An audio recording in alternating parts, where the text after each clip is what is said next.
A day in my life as an international student in Canada. So ngayon guys, it's 7 o'clock and pababa na tayo sa school. Hi guys. So guys, nandito ako ngayon sa library kasi aga labasan namin ngayon, mga 8:30 ngayon. So meron pa akong 2-3 hours para sa next class ko. So mag-study na ako. So, pagkatapos ko nag-study sa library guys, syempre pumunta na ako sa next class ko, which is Skills and Management and Safety Pro, from 12 p.m. till 4 p.m. guys. Ayan guys, sa classroom ako ngayon. And if kung di pa nyo alam guys, ang kurso ko pala is Personal Support Worker or PSW.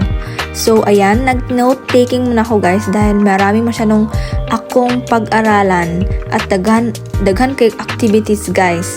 So, kailangan ko talagang isulat ang mga important things at saka mga bagay guys.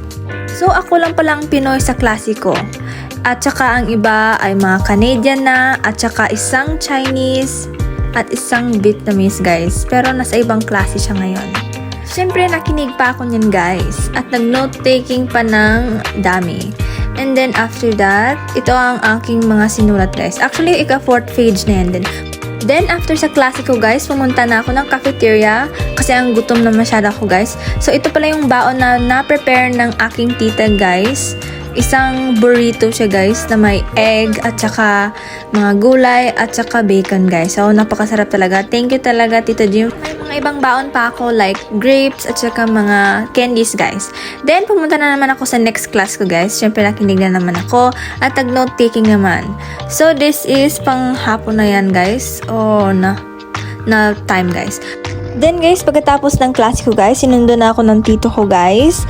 And then umuwi na kami sa bahay guys. So thank you very much for watching guys. I hope you tune out for more. I hope you follow me guys and support me. And thank you very much. Goodbye!